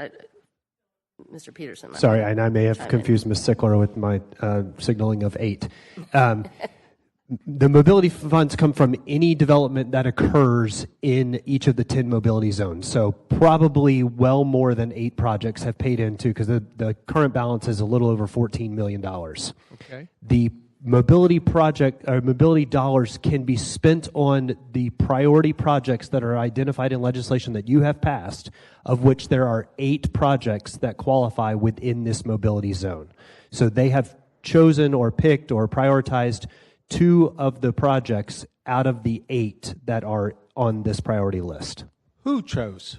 Public Works. Public Works chose. Or planning, or the administration, some department of the administration has chosen those projects. Chose these 2 projects out of the 8 to fund. Okay, I just want to understand the process. And are all 8, I guess they're all in that Gaffney area district? Is that a fair statement? They're in zone 4. This one crosses over, I believe, 2 council districts. It crosses over into multiple council districts. Is that what I heard you say? Each mobility zone is not directly aligned with a Council city district. Council district. Okay, thank you very much. All right, Council Member Arias, you're recognized. Council Member Arias, you're recognized. Thank you. Sorry, I couldn't hear you. I didn't know. Yeah. My apologies. Mr. Chair, first of all, I commend Mr. Gaffney for this because I think it's brilliant what you're working on right now. I know when I was working on my traffic light, I wish I would have thought of something like this. My question to the auditors, which Mr. Peterson already alluded to, was there are 10 zones. So I guess my question is, from zone number 4, which is where Mr. Gaffney is pulling from, how much fund is there remaining now that he's pulling 6.9 from there? So through the chair to Councilmember Arias, we calculated and agreed with Public Works that there was 14.3 million. So taking this proposed 9.4, that's 4.9 would be remaining. Okay, cool. I'm not going to get it in his district. I mean, I think it's smart, so I'll definitely support this. I'm more focused on my district and Mr. Lena's district because we're right next to each other. So District 11 and 3, and then I guess Michael Boylan's District 6. What zone would that be, and how much money is there in those zones? Through the chair to Councilmember Arias, I don't have the zone overlaid, the council map right in front of me, but I'll be glad to get that to you. We'll work on that on the quickly. side then. Yeah. Thank you so much. Good work, Mr. Gaffney. All right. Did you want to add something, Mr. Gaffney? Yeah. Okay, let me go to the amendment sponsor. Go ahead. And I appreciate you guys. This means a lot to me. When we first came to office, I think me and Councilman Ayers, he had a traffic light issue off, I want to say Phillips Highway, if I'm not mistaken. And you got yours done like right away. And it's been taking me like 2 or 3 years to get this traffic light done. And I mean, every year I've been pecking at this, putting aside $1 million, $1 million. And then, thanks to Public Works, the mobility funds finally helped me out. But unfortunately, I still have to wait 3 more years to get this done. It's a FDOT road, and they won't start on this project until like next year. They got to do the design phase, the engineering phase, but right now they need all the funds, and they got to do the buy right away. So this still gonna take 3 more years, but they needed the funds up front. So I was a little envious, jealous of you. I know you got yours done right away, but I'm finally happy that this is coming to an end. So I appreciate you guys. All right, Council Vice President Howland. Are you in the queue? Nothing? Oh, actually, I do have a question. Okay, go for it. I actually forgot my question. It's actually for the auditors. I remember it now. So this amendment brings it up by about $2.5 million. Do we have plenty of money for Zone 4 in that mobility plan project zone account? Through the chair to Councilmember Howland, after this increased by 2.4 up to 9.4, there will be 4.9 remaining. All right. And then I would imagine dollars will continue to be deposited as development occurs in that zone. Thank you. Hold on, let me go to Councilmember Pittman, and then we'll come back to you, Councilmember Gaffney. Ms. Pittman, you're recognized. Chair, and to my committee members. First of all, I'm glad to see this getting done, because when I used to be in District 8, this was a big problem. At that time, that area wasn't built out the way it is now. There's a lot of accidents that are happening. It was a 2-lane road, and with this dedicated funding, it will help a lot. So I want to just say first, congratulations and finishing up, because this has always been a problem. And I remember I actually came to Public Works to ask if we could find any money. And of course, I knew that there would be development. And so with him doing this, I congratulate you. So thank you so much, because there's a lot of residents were complaining. So appreciate it. Thank you. And I'm supporting it. And again, just to kind of reiterate, yeah, these dollars are strictly coming from mobility fees, which are from development in that zone, in that area. Is that what you were going to say? You can get on the mic if you want, but yeah. Yeah. Thank you, Chair. I would just go echo what you just said. So these funds is not coming from the general funds. This is strictly coming from development in like District 8 and District 2. In the next 5 to 10 years, I have anywhere from 10 to 15,000 homes. Everywhere you go in District 8, y'all know about Pecan Park Road, Laney Road. It's development everywhere. So developers and builders is steady, putting money into the mobility funds. That's where these funds is coming from. So, right. That's why we have 6.9 in the funding, because of the development. So, right. Yep. Yeah. And as much as a lot of folks, are passionate about development, this is the good side of it, so to speak, is, we can improve our infrastructure to help with that growth. So with that, we have no other discussion, no one else in the queue on the amendment. So all in favor of the amendment signify by saying aye. Aye. Any opposed? The amendment carries. Okay, we're looking for a motion to re-refer as amended. All right, motion and a second to move or to re-refer the bill as amended. Is that a ballot vote? All right, open the ballot, record your vote.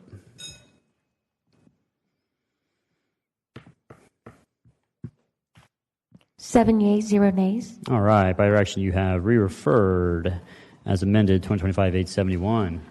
Mr. Gaffney, congratulations, it's coming, man. Just a little longer.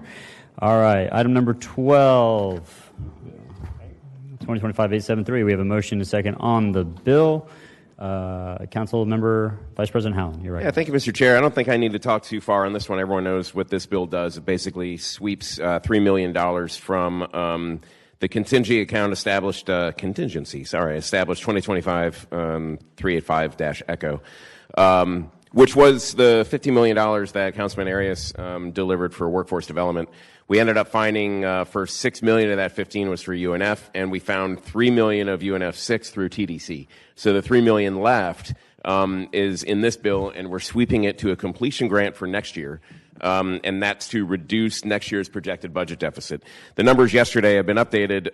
The budget deficit today stands at $71 million, and this 3 will reduce it to $68 million. So we need to be awfully careful of the fact that that budget deficit continues to rise. So I think this is a fiscally responsible bill. I look forward to future opportunities to sweep funds towards future completion grants to reduce our projected budget deficit. Thank you. Yeah, and we just found one earlier, so it'll be swept. Ms. Stavopoulos, you're recognized. Thank you. Through the chair to the committee, it's not marked on your agenda, but we normally include these, and we caught it after the agendas went out. So the bill has a scrivener's error, which doesn't necessitate an amendment, but in the title, Council Vice President Howland correctly referred to the enacting legislation, and there was a reference to 2024-533 as part of the account number. That's the ordinance number where the project was approved, and in the title, it incorrectly has 2024-633 in one location. So we'll be correcting that as part of an administrative scrivener's correction. Yeah, go ahead, Councilmember Vice President. Thank you, Ms. Stavopoulos, for clarifying that. And I just want to add one more clarification. There was an article that came out when this was introduced that said we were doing a new $3 million completion grant to Rise Doro. That's absolutely not the case. This, of course, is funding a previously obligated completion grant, which comes due next year. And that is what is reducing next year's projected future budget deficit by $3 million. Thank you. All right, we have no other discussion on the bill. I'd like to be added as a co-sponsor. Please open the ballot, record your vote. Oh, and Councilmember Arias as a co-sponsor. 7 yeas, 0 nays. By your action, you've approved 2025-873. Item number 13, 2025-874. We have a motion and a second on the bill. No discussion. This is the lapse that Councilman Salem talked about earlier that went through Doge. Did you want to speak to it? Please. Okay, Councilmember Salem. Yeah, you're this recognized. is the one, the Inspector General came forward, wanted his 2%, justified it through the process that the council auditor set aside. We voted for it unanimously, and it's going back into his budget. That's the way this system should work. Thank you. And we have no other speakers in the queue, so open the ballot, record your vote.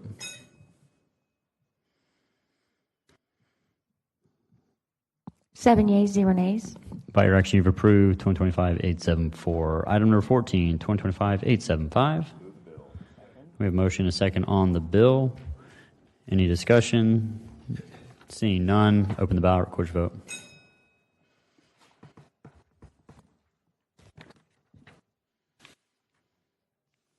Seven yeas, 0 nays.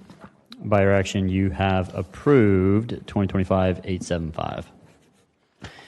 All right, item number 15, 2025-876. All right, motion and a second on the substitute. Can someone please explain the substitute? Through the chair to the committee, the rules substitute would revise the parcel size down to 2.49 acres, revise the in-progress assessed value of the property appraiser to $3,217,874.20. Revises the purchase price up to $3,044,050.70, and clarifies that $496,537.10 of that purchase price is being used to repay the city for the CDBG funding that was previously dispersed to the buyer. It includes a waiver of Code Section 122-421I to allow a portion of the purchase price to go back to pay that CDBG funding down, and rather than all of it going to the Jacksonville Recreational and Environmental Land Acquisition Capital Projects Fund, which is required in our ordinance code. It strikes language in Section 1 regarding potential need for the property. The legislation was introduced while real estate was still waiting to hear back from some entities. They've now heard back, and no entity has any need for it. Attaching a revised Exhibit 2, which is the real estate certificate, to correct the parcel size, the in-progress assessed value, and then also reflect that it was circulated with no need. Placing a revised purchase and sale agreement on file to reflect the reduced parcel size, the revised purchase price. Also prohibiting the transfer or sale of the parcel to a tax-exempt entity, so the city will receive ad valorem taxes. And then adding a condition that the buyer cannot sell or transfer the property for a minimum of 3 years from the closing, with the exception if the buyer goes into foreclosure, their lender then can sell it, and that ensures that they're not making a quick buck off of the city. And then lastly, correcting various scrivener's errors. All right, thank you so much. And we are on the substitute, so we will go to Councilmember Lannon. You're recognized. Thank you, Chair. I had a long conversation with Mr. Randolph about this last week. But bottom line, I appreciate the work, the Rules and Neighborhoods Committee. I'm ready to vote yes as it is. My three things were seemed like the purchase price could go higher, which it has. Wanted to make sure that we collect property taxes, which we're ensuring now, and they can't flip it. They got to keep it for at least 3 years. So appreciate the work those committees did to make this a good bill, and I'll be voting yes for it. All right, Councilmember Salem, you're recognized. Councilman Lannon stole some of my thunder. I was in Neighborhoods and Rules. We raised the issue of the CDBG funding coming out of the price, and between Neighborhoods and Rules, the developer, and I guess Mr. Randolph worked together, and he agreed to cover those expenses. So the price increased by $496,537.10, which was, I think, made us all feel good in Rules, and I'm very supportive of this as well because of those things. Thank you. All right, Councilwoman Pittman, you're recognized. First of all, you just answered one of the questions I was going to ask, but how many other properties this has been done to like this? Because I know this, and also is this as is, because I know it had some environmental issues in that building as well. Through the chair to Councilmember Pittman, Typically, when the city disposes of property, we have an appraisal. So the need to prevent them from selling it is not needed because they're paying a market price. In this case, we don't have an appraisal. We just have the property appraiser's assessed value. So that's the reason for adding the prohibition on them selling it. When the city disposes of city property that is not for affordable housing, we try to also sell it to someone that is going to be a taxable company so that the city does receive ad valorem taxes. So that's very standard. This is the first instance that comes to my mind, or one that I can think of, where there's CDBG repayment involved. Typically, that just is a transaction that happens between the housing division and whoever received the CDBG. There's usually not money tied to a parcel that the city is disposing of. So that is a little bit of a nuance on this one. And that's why I asked, because I know in my time served, I've never seen that transaction done, and I thought there was supposed to be housing that was in proximity of that. So this has never been done before, right? And is as is, and they will take care of all of the environmentals and all of that. Through the chair, yes, ma'am, it is being disposed of as is, so it will become their responsibility. Okay, thank you. Council Vice President Howland, you're recognized. Thank you, Mr. Carlucci. I think I see Ms. Hunter back there. Would you mind coming up? Yes. I'll ask a question while you're walking up, and I'll give credit to neighborhoods and other committees that have reviewed this already. Thanks for working to increase the purchase price. Thanks for getting the increased assessed value, and to the auditors and others, thanks for prohibiting the flip. But I do have a question. Are we getting, Ms. Hunter, you think, the max value for this property at a assessed value of $3.2 million? And I couch that with this. Everyone here who owns a property knows that the market value of their property is worth more than what's listed on the property appraiser site, even the 2026 value. So are we getting the max value we can for this property? Through the chair to Council Vice President Howland. Is the mic on? Can y'all hear me? Yeah, okay, go ahead. Okay. Renee Hunter, Public Works. Through the chair to Council Vice President Howland. Without having received a state certified appraisal, it's hard for me to say whether or not we're getting the max value. I'm kind of subordinate in this particular project, but from what I've heard from OED, the fact that this property is going to cost the developer about $15 million to do remediation and bring it up to speed, I don't have heartburn over this transaction going based off of the property appraiser's values and with great help from the auditor to make sure that we got those numbers right. In my mind, and I don't make the policy decision on this, but in my mind, when I hear that they're undertaking that $15 million in order to proceed with development, the fact that they're paying $2.5 million, I think it is, I don't personally have issue with it, but I am not a state certified appraiser, so I can't tell you what the actual appraisal value would be, but based on the numbers that I'm hearing, I didn't have issue with it. Okay, thank you. I mean, and I'm only making the point because everyone knows this. We represent the taxpayers, and we need to make sure that their money is spent wisely. The taxpayers own the armory. City owns it, so therefore the taxpayers owns it. And selling it at a reduced price from what you could get at a max value is effectively another kind of incentive. So we just need to be cautious of that. That said, given the fact they'll be putting $15 million into it, that certainly helps. Let me ask this for Ms. Stefopoulos or Ms. Hunter. The environmental issues, it looks like if we're selling it as is, they kind of take over the remediation. However, is there going to be any kind of release of claims that they dig and they find a fuel container in the backyard, and are they going to come ask us for $1 million remediation?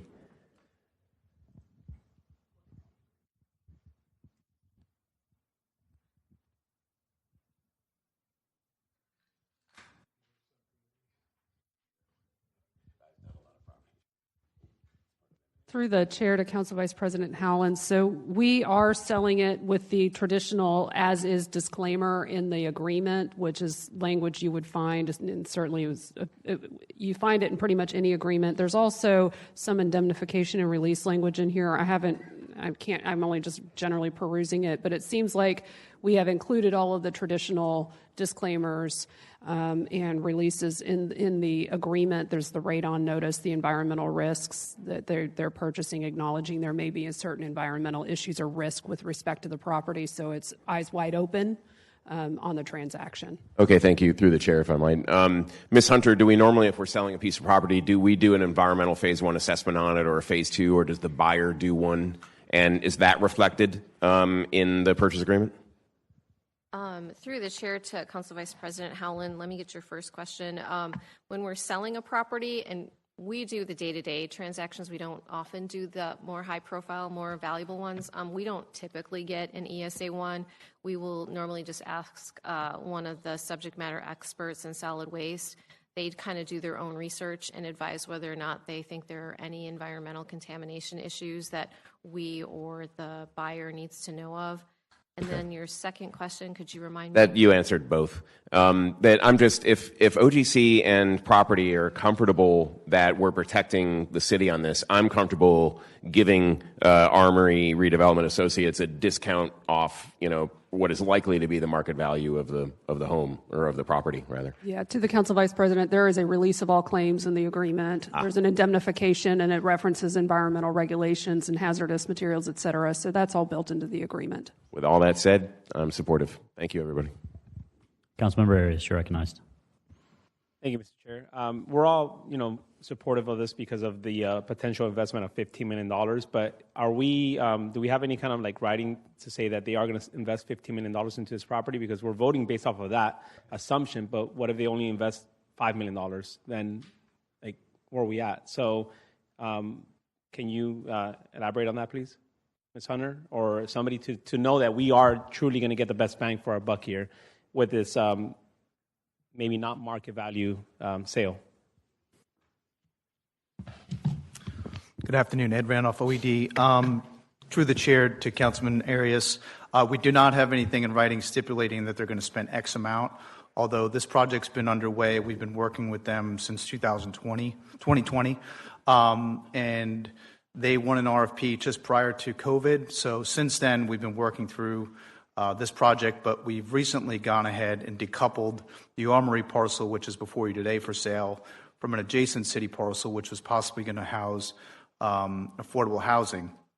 So at that time, when the RFP was put out and they won the RFP, there was contemplation to get $7.5 million of CDBG funds, of which we've only used $500,000 for. That was addressed earlier. So collectively, they were looking at getting saddled with half of that $15 million renovation cost and environmental costs with asbestos, lead, all those things that equate to the $15 million.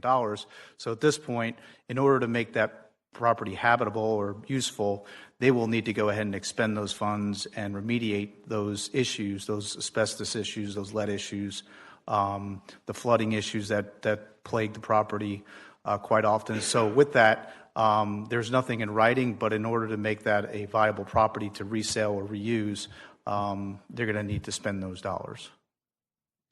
All right, thank you, Mr. Chair. I'm only asking this question because, like I said, we're basing off of an assumption that they're going to invest that kind of money. We're all having that conversation here on that. And the last thing I want is for us to, like Mr. Vice President Holland said, this is the taxpayers' property, and then we really don't get the best investment in that property because they don't invest the amount that we are right now being sold. But we don't have any leverage on this in the future. Once we vote on this, if they only invest $3 million, then it is what it is. Right? So how do we make sure that we protect the taxpayers on this part to make sure that they do truly invest the full $15 million that they're saying they're going to invest, which is why they're lobbying us to sell them this property at a reduced rate because they're going to invest $15 million. Sure. Through the chair to Councilman Arias, I'm happy to ask the developer if they're willing to commit to anything like that, but I will say overall, from the beginning of the process in 2020 to now, we've kind of taken away a profit element out of this, in that taking the other parcel out of the equation, of which that parcel will be primarily used to accommodate the future expansion of the Emerald Trail.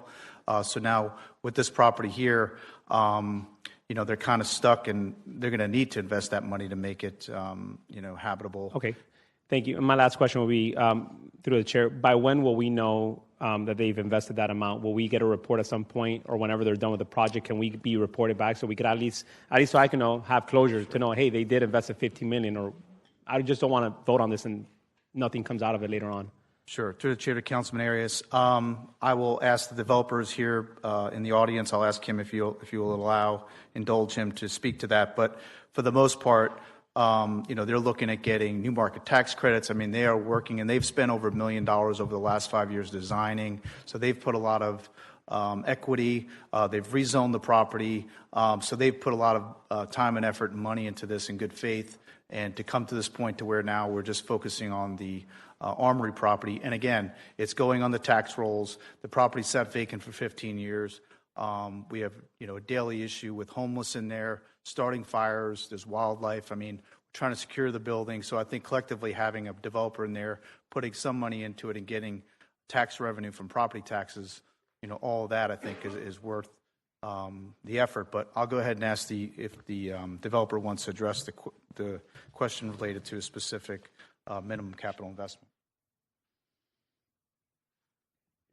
Good afternoon, council members. Don Patterson. I believe my contact information is on file. I am managing member for Redevelopment Associates. So to answer the question, $15 million is for the benefit of the cleanup of the building. We anticipate closing on acquisition shortly after we get approval. Let's say 60, 90, 150 days, we'll actually close on the acquisition dollars. The only way we close on those acquisition dollars is we can verify that the historic tax credits, new market tax credits are going to be made available. Those dollars will be used to cover the cost of the remediation. And by the way, a couple things to note as well. It's a $30 million project. Again, half of that's going to go to cleanup. The other thought that I wanted to make sure that you guys understood that there is an estimated roughly about $1 million annually coming to the city once this project is up and stabilized. Additionally, we anticipate hiring as many as 225 local residents, which was a requirement by way of our HUD application. HUD's no longer a part of this, but we still believe that there's an opportunity to make that happen. So the last thing I'll say is there is $0 invested by way of the city. So know that we're taking this on with equity through new market tax credits. We're doing everything we possibly can to come in and clean up the building and ultimately provide the benefit that typically the city would like to see happen as a part of redevelopment in a community like I call it the donut hole. We're south of Springfield, north of downtown, and west of East Side. So it is a neglected and forgotten area. I'd like to think that the work that we're doing would be favorable in your minds and appreciate your support. Thank you, sir. No questions. Yeah. All right. We have no other speakers in the queue. So all in favor of the rules, are we on the rules? We're on that, right? Okay. All in favor of the rules substitute signify by saying aye. Aye. Any opposed? The substitute carries. Motion is second on the bill as substituted. No discussion. Open the ballot. Record your vote.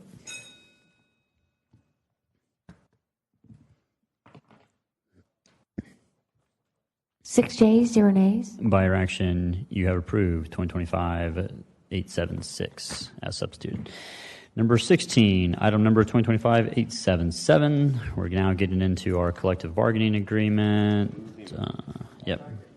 All right. Can someone please explain the amendment? Through the chair of the committee, the amendment will attach a revised Exhibit 1, which is your board agenda memorandum, and Exhibit 2, which was the JEA board resolution, to correctly reflect the increase in the pay range maximums for the PEA union of 3% rather than the 2.5% that's stated. All right. No one in the queue. All in favor of the amendment signify by saying aye. Any opposed? The amendment carries. We have a motion and a second on the bill as amended. No one in the queue. Open the ballot. Record your votes.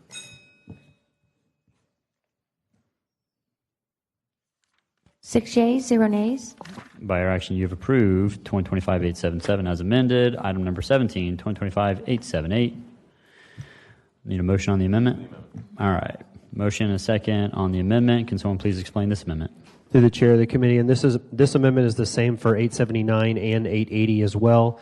This is attaching a revised Exhibit 1, which is the board agenda memorandum, to once again correctly reflect the increase in the pay range maximum of 3% instead of 2.5% for the Professional Employees Association. All right. No one in the queue. All in favor of the amendment signify by saying aye. Any opposed? The amendment carries. Motion and second on the bill as amended. No one in the queue. Open the ballot. Record your vote.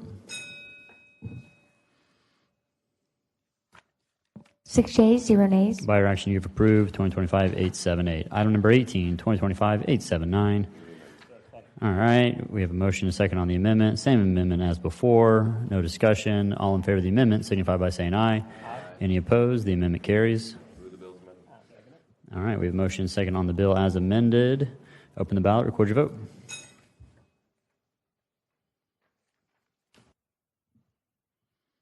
6 yeas, 0 nays. By your action, you've approved 2025-879 as amended. Item number 19, 2025-880. We have a motion and a second on the amendment. All in favor of the amendment signify by saying aye.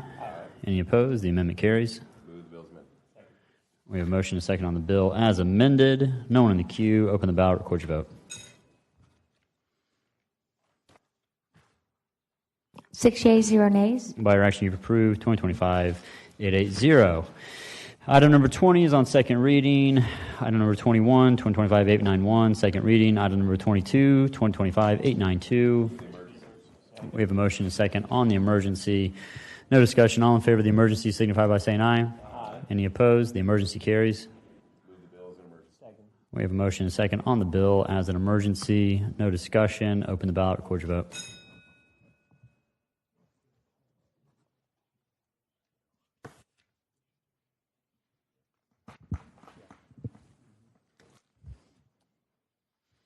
6 yeas, 0 nays. By your action, you've approved 2025-892 as an emergency. And 2025-893, 894, 896, 897, and 900 are all on second reading. If there is nothing else, this meeting is adjourned.